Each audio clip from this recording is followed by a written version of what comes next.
Und um es hier ganz klar zu sagen, die gesamten Probleme in diesem Land gäbe es heute nicht ohne die Verursacher, die hier alle drei stehen.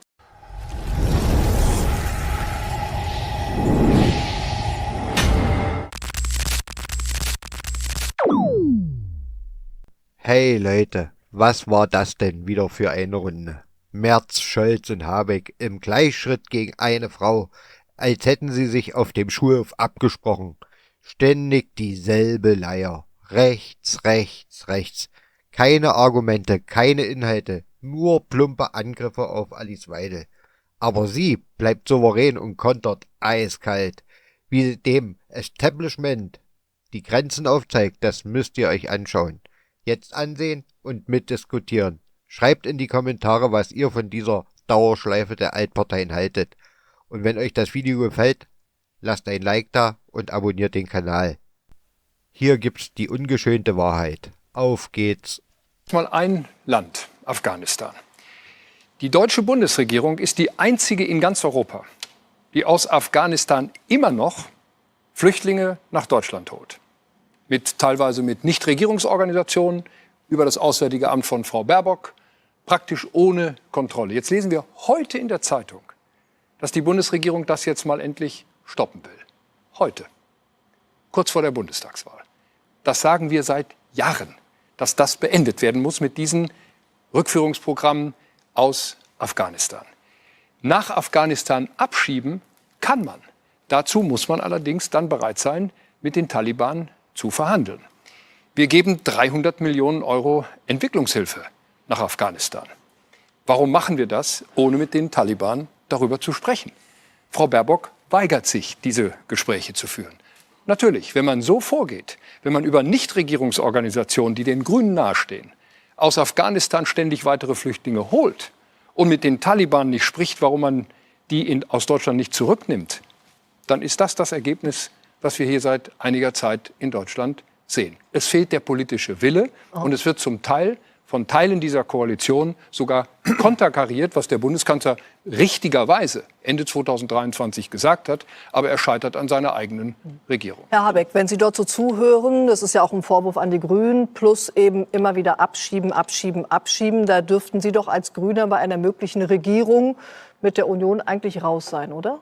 Ich will nur zwei Bemerkungen zu Afghanistan machen und dann zur allgemeinen Lage oder zum allgemeinen Themenkomplex sprechen. In Afghanistan regieren die Taliban, das ist ein Terrorregime. Man kann es nicht anders nennen. Und die kleinen Zahlen, die Kontingente sind für die reserviert, die als damals noch westliche Truppen und westliche Hilfe im Land waren, unsere Alliierten waren, die unter Leib- und Lebensgefahr jetzt in diesem Land leben. Das, Herr Merz, sollten Sie überdenken, was Sie da gesagt haben. Denn und die diese haben Sicherheitsüberprüfungen dauern und zum Teil tatsächlich Jahre. Ich will nur kurz sagen, es gibt zweitens kein Land, das mit den Taliban diplomatische Beziehungen unterhält. Wenn man das tun wollen würde, das ist ja ein Adelsschlag für dieses Regime, das schlimme Dinge tut, dann muss man sich dringend mit seinen europäischen Partnern und wenn die Amerikaner noch gesprächsbereit sind, mit den Amerikanern absprechen. Ein Alleingang, ein nationaler Alleingang, wie es hier wieder so klingt, wäre der nächste Nagel sozusagen Europa irgendwann mal auseinanderzutreiben. Das nur zu Afghanistan. Ja. Dann zur Situation. Darf ich ganz kurz eins dazwischen sagen? Wir haben ja einen Abschiebeflug nach Afghanistan organisiert und glauben Sie mal, da hatten wir auch Kontakte mit der afghanischen Regierung. Mhm. Mit welchem Ergebnis? Und man wartet auf das nächste. Mit welchem Ergebnis? Ein ganzer Abschiebeflug hat stattgefunden. Wir werden weitere durchführen. Aber wir sind Können Sie uns jetzt schon sagen, wann? Gibt es einen Termin? Nein, das würden wir Ihnen auch erst sagen, wenn das Flugzeug in der Luft ist. Herr Habeck? Ja, noch kurz richtigstellen. Das waren Straftäter und Menschen, die jeden Anspruch auf Schutz in Deutschland verwirkt haben. Deswegen ist es richtig, dass auch nach Afghanistan abgeschoben wird. Das ist aber ein bisschen komplizierter als so, man muss noch mal mit den Taliban verhandeln. Ja. Frau Weidel, wenn Sie zuhören und wenn wir jetzt irgendwie schauen, was Herr Merz auch eben gesagt hat, Sie wären, denke ich, auch diejenige, die sagt, abschieben, nächstes Flugzeug und da eher bei der Union. Es fängt vor allen Dingen bei der Prävention an. Wir werden die illegale Migration stoppen. Sie ist nicht irregulär, sondern sie ist illegal. Und das geschieht durch zwei Dinge. Durch sichere Grenzen und durch die konsequente Abschiebung von Straftätern und Illegalen in diesem Land. Die Menschen wollen diesen Kontrollverlust in unserem Land nicht mehr haben. Wir haben eine Erosion der inneren Sicherheit. Und das, was wir wollen, was ich auch persönlich für die deutsche Bevölkerung möchte, ist die Wiederherstellung von Recht und Gesetz in diesem Land. Was sich gar nicht so sehr von den anderen unterscheidet. Günther? Ja, Herr Merz, Sie haben, was die AfD ja mal angeht, gesagt, wer sich eine Natter an den Hals holt, den beißt sie halt irgendwann tot. Und mit der Natter meinten Sie ja die AfD. Sie sind 1,98 Meter groß. Wie hoch hängt die Natter denn schon an Ihrem Körper? Gar nicht, Herr Jauch. Wir halten uns das weit vom Leib und wir werden auch mit dieser Partei nicht zusammenarbeiten. Und selbst wenn es da an der einen oder anderen Stelle inhaltliche Übereinstimmung geben sollte, es gibt auf der anderen Seite so viele Dinge, die uns so fundamental trennen. Und ich blicke nach Österreich.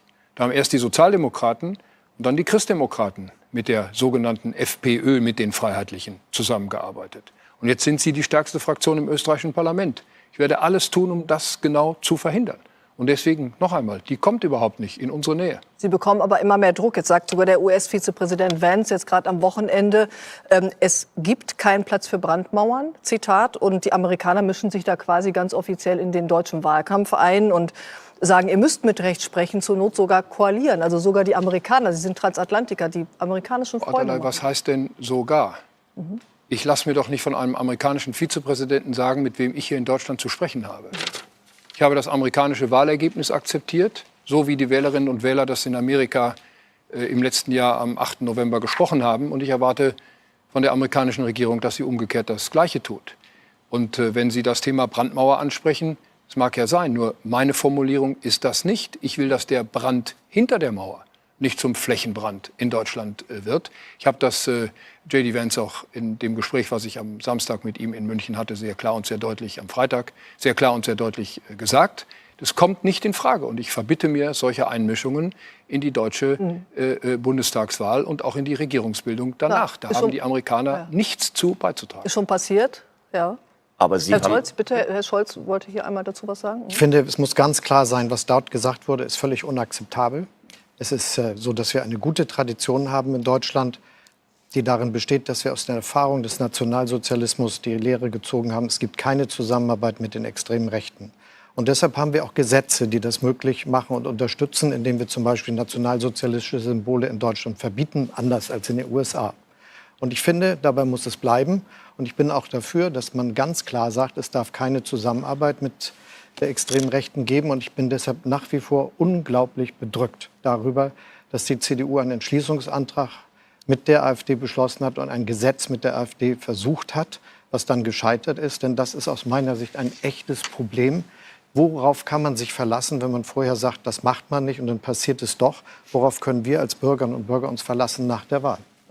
Also diesen Vergleich finde ich skandalös. Den weise ich für mich persönlich und für die gesamte Partei zurück, was Sie gerade gesagt haben. Und ich muss hier noch eins sagen. In Ihrer Partei hat jemand gesagt, das sei ein Fliegengeschiss, diese Geschichte und des Demokratie hochzuhalten. Das ist Ihr Ehrenvorsitzender. Dass man mit Brandmauern keine Politik machen kann. Schauen Sie, Sie können mich hier heute Abend beleidigen, wie Sie wollen. Sie beleidigen damit Millionen von Wählern.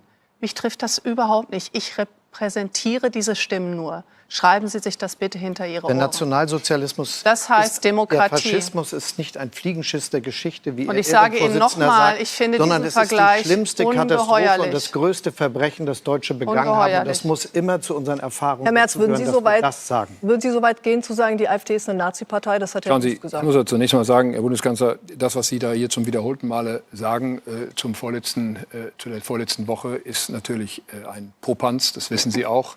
Und Sie wissen genau, und Sie kennen mich persönlich gut genug, dass wir mit dieser Partei und diesen Leuten nichts gemeinsam haben. So, nun zu Ihnen, Frau Weidel. Man muss doch nur das Interview lesen, das Sie heute in der Bild am Sonntag gegeben haben. Da adeln Sie Herrn Höcke als ein potenzielles Kabinettsmitglied. Deswegen ist meine Frage gerade so konkret. Würden Sie, wie Herr Wüst sagen, das ist eine... Ich beantworte Sie sehr konkret, Frau Atterlei.